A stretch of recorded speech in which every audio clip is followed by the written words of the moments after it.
Virat has been obviously captain, one of the best batsmen in the world.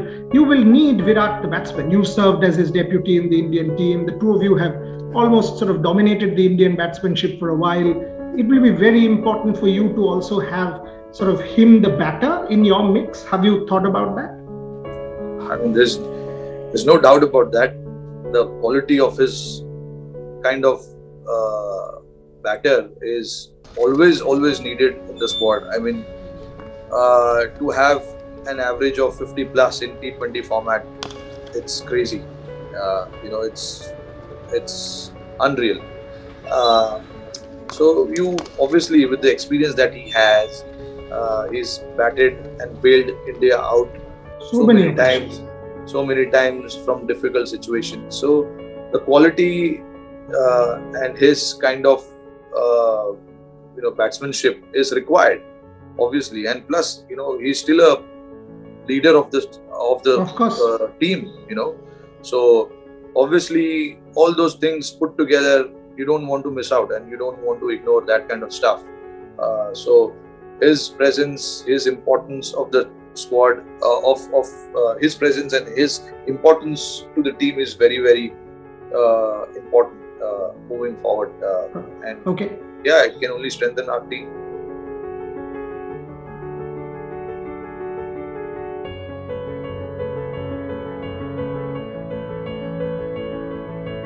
Rohit Sharma, again, somebody who is very close to you. You've seen this fellow evolve and grow. Always been a very good captain for the Mumbai Indians. Now in charge of the T20 team.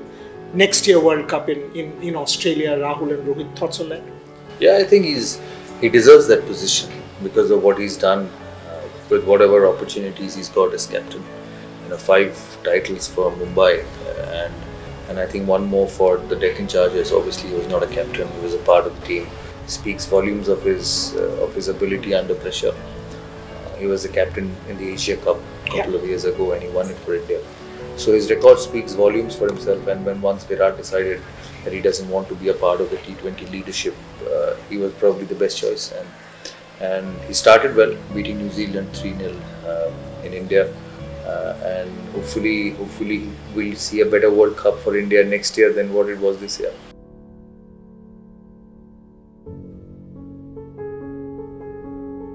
Sachin, you mentioned Siraj. What has impressed you about Siraj? Because he looks such a fresh, kind of raw talent, great passion. I love there is spring in his legs, and that is what I like to see. His run up, you can see he's full of energy, and he's one of those bowlers. When you look at him, you cannot figure out whether it's the first over of the day or it's the last over of the day, because he's coming at you all the time, and that is what I like. He's a proper fast bowler, and his body language, he's so positive. That is what I like. He is a fast learner. In fact, when he played last year in Australia, I made his debut, if I'm not mistaken, in Melbourne. Yeah. And it never appeared like he's playing his first match. I felt, oh, this guy has been around for a while. That was the maturity he showed, and he built up his spell so beautifully there. And from there on, he's not looked back. Every time I see, there is something new that he has introduced.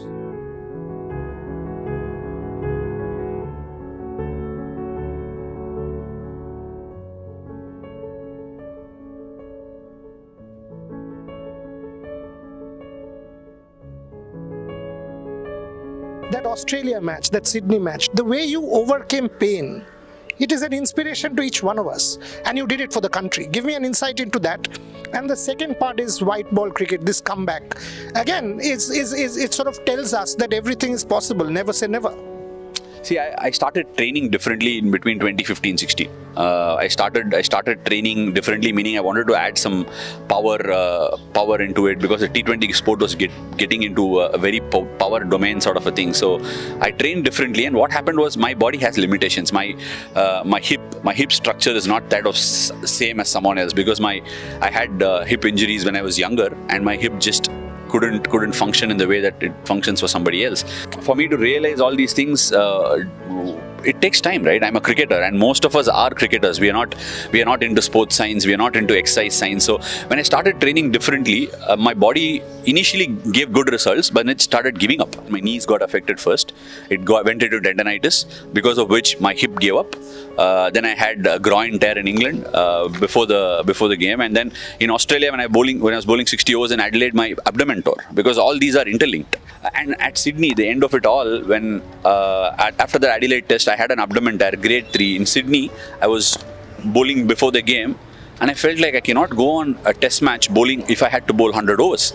The question asked to me was whether can you bowl 50 in the first innings and 50 in the second innings. I said, I can bowl beyond pain barriers, because if there is one thing that I will never agree or never doubt about myself, is that I will not back down from a contest. I might die on a cricket field, but I will not back away from a contest. In Sydney, when there were murmurs spoken about how I gave up, it felt like I was being killed from the inside. So the only thing I wanted to achieve in life was to make sure that I go back, die on the cricket field trying to win a game for India. If at all Ashwin is a cricketer today, it's because of the fight this dog has. It's not about how much quality this dog has. So I wanted to change that, and every single day in the lockdown when I woke up, I said tomorrow will be a better day. The sun will race, but Ashwin should be prepared for that sun racing and fighting on the field.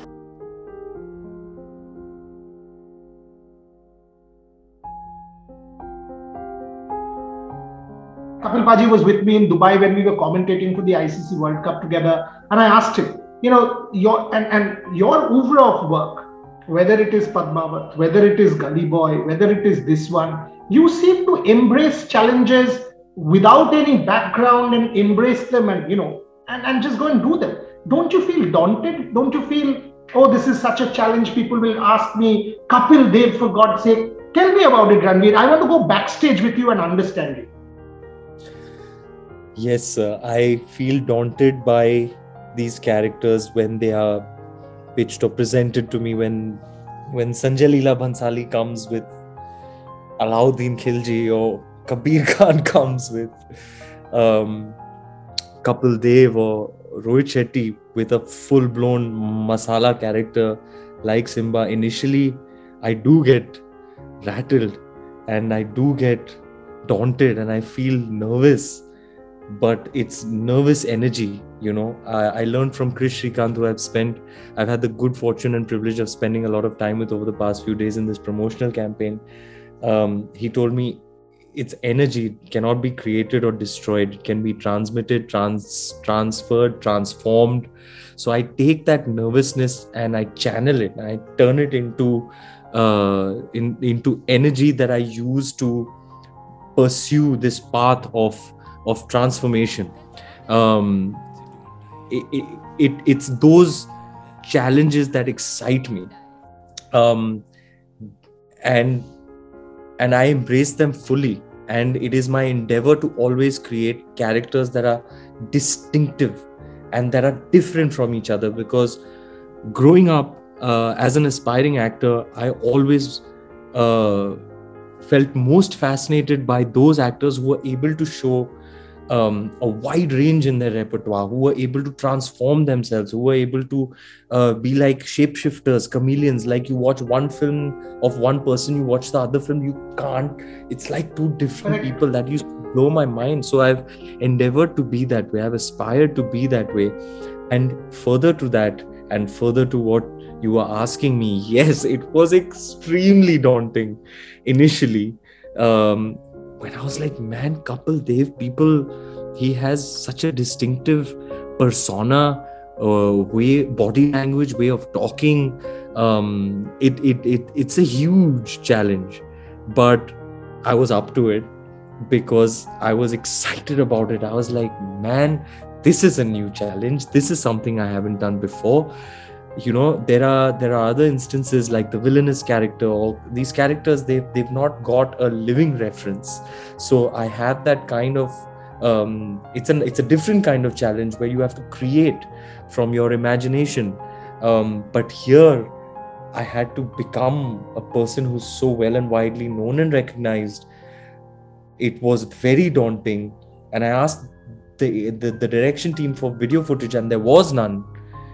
I was like, "What? Itna hi hai?" They were like, "Ah, sir, itna hi hai." I was like, "Isse kya hoga?" Then I told Kabir, "Kya kare?" He said, "We should spend time with couple." So I went to his house in my development phase when I was developing the character, and I stayed with him. And him and Romi ji and Amia, who was my touchstone, his daughter was Kabir's assistant on this film, and she was there with me by my side like a touchstone for every detail, every detail. There are so many things. I've seen the film 5 times now, and I've watched it with Amia several instances. And she and I have these inside like wink wink jokes where we did something that we know between ourselves is so couple that maybe a lot of people, maybe 90% of people are not realizing that every laugh, every clap, every like the smallest things that Ami and I turn to each other like, hey, or the way one particular word is pronounced, when that is the kind of fine detailing that was done.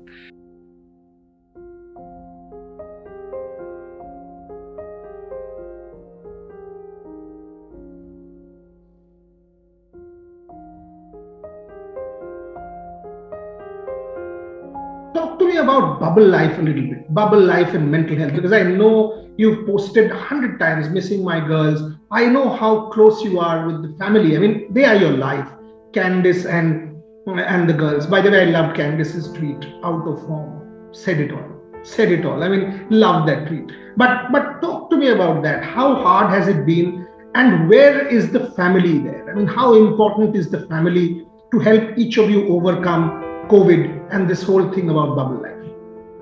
Yeah, I like to not talk too much publicly about it, because at the end of the day, like for us, you know, we go through your ups and downs as you know, as a married couple, and a lot of our ups and downs have only been during bubble life. It's managing 3 kids at home. I can't put myself in my wife's shoes. This is coming up to 29 weeks I've been away from my girls this last 12 months. 29 weeks. Now, 29 weeks with 3 children, my wife deserves the biggest medal you can ever give, because that is difficult. I've been on FaceTimes, kids going crazy, going mad, end of the day after school. You know, kids are kids. They'll always be kids. They don't understand, right? So for me, it hurts to see the kids like that, because I know that my wife, you know, my wife's a very brave lady, a very, very brave lady. I'll never, ever complain. Still never will. But I know exactly at times where it's getting tough. It's hard. They can't travel outside of Australia. Now, they've been away from school for the last 6 to 8 months. To take them out for 2 weeks to come into isolation, into a bubble, that's mentally not for them. They can't do that. It's not possible. You know, so I got to wait an extra couple of weeks to see my family. And then we're in a bubble. We can do little things. I think the Indian team had a taste of what it was like last year. You know, I love nothing more than holding my wife's hand, going shopping, going to a restaurant, taking my kids to a park. We couldn't even take our kids to a park last year because of too many people around us. Like, it's very, very, very difficult. And there is light at the end of the tunnel at the moment, but to get through that was very difficult. And, you know, it's almost like the biggest weight off your shoulders, because my family love India. You know, they love coming there. It's their favorite part of the calendar. You know, what are we doing in winter in Australia? Oh, we're going to India. We're going to watch the IPL. We're going to support that. We're going to get amongst everyone. You know, my kids absolutely love going on, tuk-tuks, and, you know, they love going to Falanuka Palace in Hyderabad. They love all that stuff. And, you know, for me, that's a special part of me that I get to experience my wife and my daughters. And that's been the hardest thing about the bubbles, not sharing these times with them.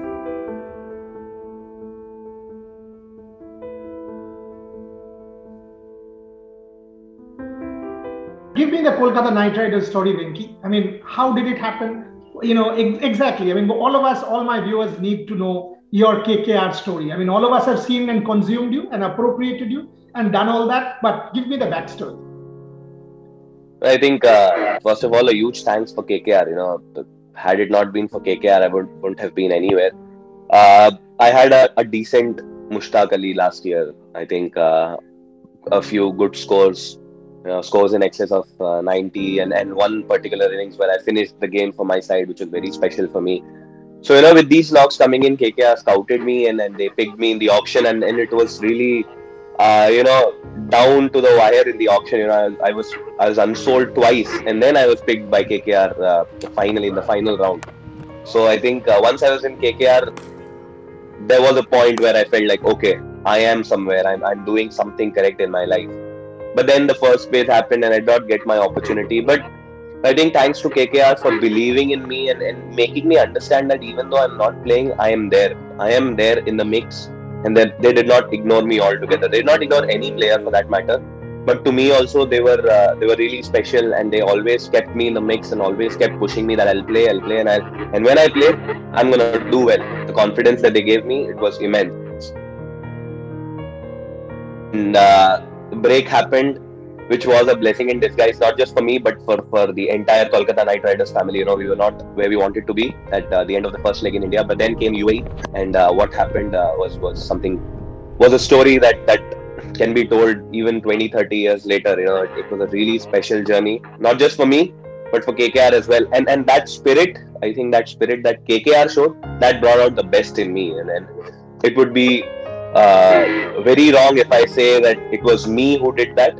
It was the team that made me do it, which is something that I really would like to cherish, and I'd like to thank KKR for that.